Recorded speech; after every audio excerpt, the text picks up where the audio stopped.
Okie dokie, ladies and gentlemen, please give it up for the Imperials, please. Reality is, Imperials today is in the blue corner, Dal Tony, Terry, as I already introduced to you, and Will Shaw. And we all know that only, sadly only, this gentleman was there together with Elvis. But that doesn't mean we don't want to hear the other guy's opinion. So, Daryl, how did you get introduced to Elvis, if you have a story like that? When do you hear him the first time? Probably before I was born. Okay. Yeah. Elvis, I'm 61, so I was born after Elvis was already a big star. And of course, when he hit the scene, he was a big star in 29 minutes? He was a big star? Yeah. I mean, literally overnight, he was a big star. So Elvis has been a part of my life, all my life. And my folks liked his music. I mean, most everybody loved his music. He was a fresh new thing. And as I was growing up, I always felt a kinship with Elvis because of his love for gospel music. I grew up in a gospel music family. My uncle sang tenor with Terry's uncles, the Blackwood brothers, in the late 40s. And that's kind of how my family got into gospel music. When my uncle left the Blackwood brothers, he and my dad and two other brothers formed a gospel quartet, the Tony Brothers. And so I grew up in that. So I grew up around the Blackwood Brothers and the Statesmen and all those great gospel groups of the time. And we knew how much Elvis loved the music. We loved his gospel records. And we would hear all these stories from the Blackwoods and the Statesmen and you know, when they had been with Elvis. And Elvis used to go to the National Quartet Convention in Memphis. And so all the quartets got to hang out with him, and that was a big thrill for everybody. So it was just a real easy thing, and I just felt a connection with him because of the music, even though, unfortunately, I never got to meet him. I asked J.D. Sumner one time, I said, J.D., I said, if my dad had called you and said, J.D., my kids want to meet Elvis, would that have been easy? He said, son... He said, that's all it would have taken was a phone call. He said, Elvis loved to meet all the gospel music kids and families. And our family was not the type that would really have asked him to do that. But we would have loved to have gone backstage and met Elvis. But it never got to happen. But a lot of times people say, well, Daryl, what's your Elvis connection? And I just go, he's right there. That's a good one. Yeah. Cool. So, buddy, Will Shaw, you were not even born when Elvis died. No. I was born in 1978. 78. Yeah, so I grew up, you know, of course, Elvis is timeless, so I grew up hearing him on the radio, and we had some of his cassettes at that time. Yeah. But anyway, so I also grew up in a gospel family. My dad was a pastor and a missionary, and so we grew up singing gospel music, and of course knew all the stuff that he did in the gospel as far as gospel music. But yeah, timeless, and you know, everybody loves Elvis, right? And so you know, that's just it was really interesting whenever Terry called me and we started talking about it, and he said, well, we do Elvis music, and I was like, really? That's cool, you know? And we went out to have lunch, and you know, for me it felt good right away, and I don't know about him, you have to ask him that, but I'm here, so you know, must have been okay, right? So yeah, it was just it's been a fantastic opportunity, and really surprising to and really enjoyable to meet so many wonderful people over here in Europe that love Elvis, and so it's like a big family. I was up till 3 o'clock last night talking, and they were talking about how, you know, just there's a camaraderie, and it was just cool. It's just really neat. Cool. Yeah, but I'm happy that you like it. Yeah. Because we're going to appreciate you as well. It took some time with Daryl, but we really like it. but it was easier with you. I'm just telling you. I'm teasing. But now, Terry, you're coming from royal gospel family, right? It's hard to live up to the name Blackwood. In a way, it must be hard to live up to it. When do you see Elvis the first time? Do you see him early on at some of the gospel conventions or through the office in Memphis? Or was the first meeting when you had to prepare for the international show? Well, the first time was when my father was running for a state legislature and in Tennessee, and he needed a car. He needed a car that was impressive. Okay. And we didn't have an impressive car. So because Elvis knew the family, the Blackwoods, Daddy called Elvis up and said, "Could I borrow one of your cars?" And so we went out to Graceland, and I went with Daddy when he went out there. So it was my first chance to meet him. It was probably about 54 or something like that. But so we walked in there and said hello, and he said hello to me, and so we got to ride in that Cadillac right down Main Street, along with all the other candidates. The only difference was the one that we were in was pink.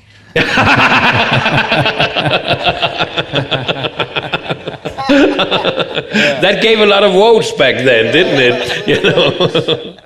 Okay, so that's a cool story. So he borrowed you the pink Cadillac. Yeah, pink Cadillac. Okay. Yeah. So what was the next phone call? The next phone call? Or meeting or letter or message through Well, the we saw him several times after that when he would come to the Ellis Auditorium there in Memphis, and there would be gospel concerts there in the auditorium, and he would slip in the side door, and I saw him again there. I was still a young kid, but I got to see him again. But when we started with Elvis was when he called us in '69, and that's when things started to happen for us. But let me ask you something. While we were right there in the '60s, you know, Elvis with the hips and the movements in his body back in the '50s. How did the gospel, not Blackwood family, but the gospel union, the environment, how do they look at Elvis? I don't know how they looked at that. I think they probably weren't huge Elvis fans. The gospel music fans were not big Elvis fans. Although they liked him, I don't think it was the kind of music they would have in their house. But Elvis came from a very fundamental Christian background. You know, his mother was a Christian. Yeah. And so there was a lot of ties to gospel music that I think the gospel music fans really appreciated. And I don't know if you, once you knew Elvis, you knew that all the gyrations and everything were not to elicit some kind of response from the people. He was just feeling the music. Exactly. And it wasn't anything sexual about it at all. It was just basically, I love the song and I can't be still.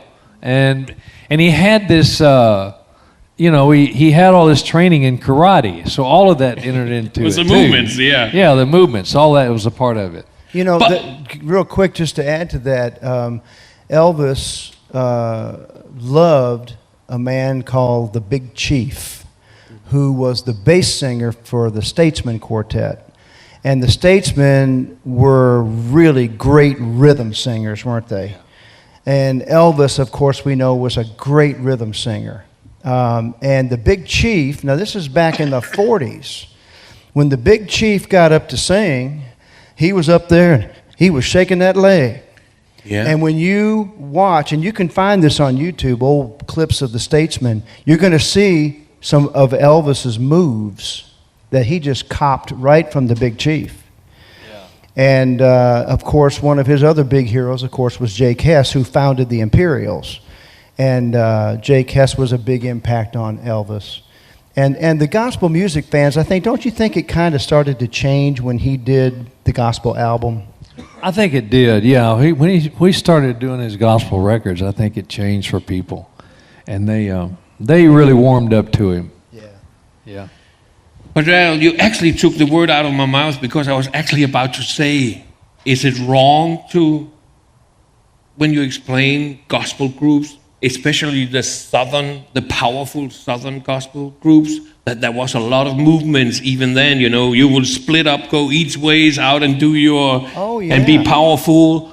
And maybe it was Elvis's way to show. Well, I think it was. I think Elvis was just reacting to what he felt. And I've heard this, and you guys probably have too. And when I heard an interview with him one time, and he said, when I started shaking my leg and the people went crazy, and I think someone said, do that again. Yeah. They like it. No matter what you did, just do it again. And then, of course, when we see the fully realized Elvis, it was a consummate entertainer, and he had taken all those things and made it his own. Yeah. But originally, it was just what I'm feeling. And I think that's what the quartets were doing. They were just moving how they were feeling, And Elvis loved quartets, right? He loved quartets, yeah. When we were working with him, we would go up to the penthouse at least 2 or 3 times a week, and we'd be in the penthouse and we'd be singing gospel music to all his favorite records. And just, we'd get around the piano and sing and listen to old black gospel quartets. He loved those. Harmonizing Four. Have y'all ever heard of the Harmonizing Four? Yeah. No, but the Golden Gate Quartet, yeah. Yeah. That's amazing shot from the penthouse at the International with you guys and Elvis and mamas and papas. Yeah, mama. Yeah. And singing gospel music, right? It's a private shot. Joe Mascaro is playing the piano. Yeah, there's a story there because Mama Cass of the Mamas and the Papas was there that night, and she came up to the penthouse afterwards, and we stood around the piano and we were singing Amazing Grace, and Mama Cass started crying. She was tears running down her cheeks. And when we finished the song, she said, I haven't sung that song since I was a little girl. Wow. So it was a special moment for her. That's a nice story. Thank you for sharing that. Yeah. I have said to the audience many times how I'm annoyed by other people who went to concerts or met him. But, I'm also a little bit annoyed that you were there and you didn't think of me, or not even, Were you around even then? Thank you. We had telephones back then, Terry. Okay, you could have called us. Yeah, I wouldn't have been there. Okay, no, I'm teasing. Anyway, but he was a big fan of gospel music, and he went, like you said, not only to shows at the Ellis Auditorium, which was a big place, still a big venue, downtown Memphis, but he also went to the gospel music quartet convention, yeah. Right? He would come for that and listen in and sit in the background and just listen to quartet. Yeah, he wanted to sing, but he couldn't do it. The colonel didn't like it. The colonel wouldn't want him to sing. I think he sang one time, because there's a picture of him on stage at the quartet convention with the Statesmen. That's okay. True. And Jake Hess said we were on stage, and he said, all of a sudden, we finished this song, and he said there was this tremendous ovation, and Jake said, I thought, wow, they really liked that song. And he looked over, and Elvis was standing on the stage behind him, and he said Elvis walked up and tapped him on the shoulder and said, let me sing, Jake. And so Jake stepped back, and Elvis stepped in and sang with the Statesmen. And when the colonel found out, the colonel said, we're not going to be doing that anymore. No. Said, my boy gets paid when he goes out. Yeah. And we want everything up front, right? Yeah. And the rest in the end. And that's how he was thinking. But back to the gospel music. He was actually dreaming to be part of the Blackwoods, right? He actually went for an audition. He actually auditioned for a group that my cousin was starting. And And Elvis went over to audition for the baritone spot, and he was really hoping he could get that job. But my cousin turned him down, told him he wasn't ready yet. And so but it's a good thing for Elvis, because Elvis didn't need that at all. What was the name of you remember the name of the choir? I think it was called the Songfellows. The Songfellows. Cecil Of course, was my cousin, and he started a group called the Songfellows. Yeah. What was your first release on vinyl back in the day? The Memphians? No, actually, I sang in the Stamps before JD was in the group. Of course. Yeah, and so I was in the Stamps for 2 years. I went to college a year, then I joined the Stamps for a year and a half. Yeah. And then I went back to school. And then in school, you played with the Memphians. Yeah, when I was in school is when I played with my daddy in the Memphians. And that's maybe something, because I think not a lot of Europeans understand this. Having a like a gospel quartet was kind of like having a business. And you could sell that business to somebody else who later took on the name. And that's kind of how JD got the Stamps, right? Yeah. In a way. In a way. I know it's very, but it is. Trademark. Huh? Yeah, he bought the trademark. He bought the trademark. He and actually bought the publishing company that the Stamps had. Yeah. And then he actually was able to form his own group then. Yeah. He actually, JD's the one who signed me in the Stamps, in the original group.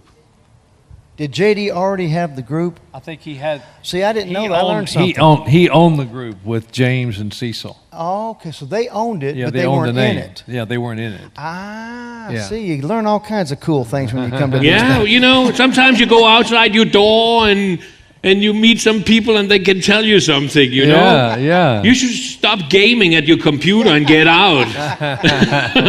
No, but I have a huge interest in Southern gospel and gospel music in general. And I got it because of Elvis. I thought it was interesting that he was so much into it. But when you listen to Southern gospel with the oohs and the ahs, he had a lot of that in his shows in the 70s, right? He kind of adopted that style, and it got part of him. So maybe he failed at the audition, but if they don't want me, I take them. Yeah. Well, And now all the groups backed him up after that. Yeah. it just wasn't meant to be. What Elvis did was meant to be, you know, and aren't we all glad about that? I mean, to entertain the world and to become the biggest superstar the world has ever seen, probably will ever see. Yeah. Elvis, I think his face and his music and his work is going to continue to get bigger and bigger, and eventually, when we're all dead and gone, he probably will almost become mythical, you know. He is. And it's pretty amazing. I think everyone would agree he's in a class all by himself. It's a remarkable I don't think thing. you will disagree with anybody in here, I think, don't we?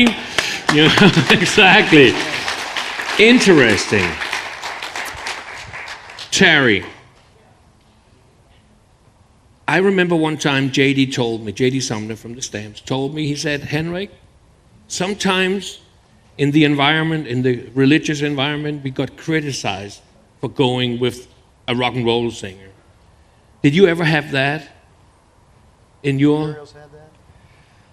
I can't say that we ever did, Henrik. We had already established ourselves in the gospel field. We'd been together for 2 years, and we were traveling around the country before Elvis called. And so I think there were some who may have thought it was a questionable decision to make, but I can't say that I ever felt any criticism from anybody after we joined Elvis. But In fact, many of those gospel singers would come to Las Vegas to see the show. So they must have liked it, or they wouldn't have come. The thing about Elvis that it has always amazed me is he appealed to everybody. And the young girls liked him. I guess they thought he was good looking. I don't know. I know. I never thought about that. No. No, I mean, we understand that the girls are screaming. He was so handsome, but the young guys kind of wanted to be him, you know. And then the amazing thing is he was able to transcend that to when he made his gospel albums, when he went on the Ed Sullivan Show and sang Peace in the Valleys, and all the grandmas were home saying, "Isn't he a good boy?" Yeah. So then you got the grandparents, the parents, and the kids, and they all thought he was great. I can't really think of an artist that was able to transcend every generation like that. And I think that really, from an outsider, I wasn't in the Imperials in those days, but I think as an outsider, they were not chastised by the gospel fans because they said, well, Elvis is different. You know, he's different from, and he was. Mm-hmm. Different from all of the other singers. So I think that probably is a lot of the reason why it was a pretty easy transition, don't you? Yeah. I mean, the people just loved him, and they just thought he was a wonderful guy. Yeah. And that helps a lot, you know. Sure. And, of course, it expanded the Imperials platform considerably. But let me tell you, Elvis, when he hired them, they were already the top gospel group in America. Mm-hmm. They were number one. They were phenomenal, and it was an easy, you know, an easy decision for him, I imagine. I think he originally called the Jordanaires, and they just didn't they say, "That's just your music. We can't do what you're doing." Well, the Jordanaires had been on all of his movies, yeah, and all of the early records, and then he had gone into the movies and. By that time, the Jordanaires were pretty heavily involved in recording backups for other artists in Nashville, and they didn't want to give that up because they thought Elvis might not do this very long. So they turned it down, and so at the time, the Imperials were doing really well, and so we were his second call. And so we said, yes, we'll do it. Yeah, not one, no. I understand that. What about, Daryl said that it meant something. It was actually, you were big, you were top of the world, gospel-wise. Uh-huh. But did he extend it a little bit? Was it good because now you got promoted not only in America, where your big market was, now people in other countries figured out, hey, there's somebody called the Imperials. You know, we never got any overseas dates from it at that time. Mm-hmm. But we did really expand our base in the States, in the United States, where people would come to hear us. I think it was a little bit of mystique about, oh, these guys backed Elvis, or back Elvis. And I think we brought in a lot of people who were curious as to how we sounded, what we looked like, what we sounded like. So, yeah, I think it expanded our base a lot. But it ended in 1971 because somebody made a double booking or something, huh? Who made that decision, Terry? Be careful. Yeah. Okay, I was just a lowly singer in the group. I wasn't the decision maker, but we were working with Jimmy Dean some too, the country singer. Yeah. And we were also trying to fulfill a lot of gospel dates. And when you do those, you have to sign contracts saying, I will be at such and such a place on a certain night, and you can't get out of that after you've signed the contract. So, and Elvis was bad about, the Colonel would maybe book something at the last minute or maybe a month out. And so we had conflicts in the schedule. Come to find out, what we should have done was just cancel everything and just wait for Elvis to call. And we should have just stayed there. But at the time, there were Joe and Armin and Jim were the owners of the group. And Joe, you all remember Joe. Joe was the one who wanted to stay. He wanted to stay with Elvis, but the other two gentlemen wanted to leave. So okay, we put the blame on them. Okay, they're not here. Put the blame on them. Yeah. So the last time you see Elvis? Well, the last time that I remember seeing him was when we were at the Desert Inn with Jimmy Dean, and Elvis came in after the show started with his group, and they sat came in and sat in a booth right dead center with all his entourage, and we're singing along with Jimmy, and Jimmy is talking, so he's a joke teller, and he was telling stories and getting everybody to laugh, and there was a little lull in the show, and there was this voice in the back said, "Let the Imperials sing." And it was, he ignored it. He didn't say anything. And then a little bit later, there was a little pause. He says, "Let the Imperials sing." And so, so Jimmy had them put the spotlight back there, and it was Elvis. And so we got to sing that night because Elvis asked. Well, the funny thing about that story was that Jimmy thought it was somebody heckling him. And Jimmy Dean is a guy that was very quick-witted, and he was getting ready to take this guy apart. And then the light goes on him, and it's Elvis. And then Elvis, come up here, man. Yeah. Take a bow. That's a great story. Can I tell a Joe Muscale story? Of course you can. You all know Joe, and we miss Joe. He was a lot of fun. He told me so many hilarious stories about his days with Elvis, but Elvis gave them all very, very expensive watches. On opening night, it was another occasion, but he gave them all these real expensive watches. So Joe, they're in their dressing room, which is down the hall from Elvis' dressing room, and they're thinking, "Wow, man, what a beautiful gift. My goodness." And so it's Terry and Roger and Jim and Armin and Joe. Well, Joe says, "Mine's not running. I'm going to go tell Elvis." And they're saying, "Joe, don't do that, Joe. Just sit down, don't worry about it. Just get it fixed. Don't worry about it. I'm going to go tell, he's going to want to know." So Joe said, I go walking down the hallway, and he said, I walk into Elvis's dressing room, and he's sitting there in front of the big lights getting his hair and his makeup and all the stuff for the show, and Red and Sonny and all that bunch was in there.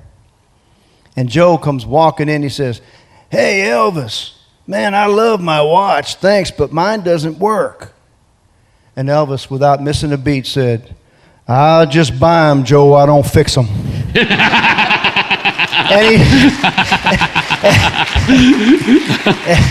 and he said, "I felt like falling to my knees and crawling back to the Imperials dressing room." Yeah. And he said, Red and Sonny were screaming, laughing, holding their bellies. And Joe said, "I went back into the Imperials dressing room, and Terry and all the guys said, 'How'd that work out for you, Joe?'" That's a good one.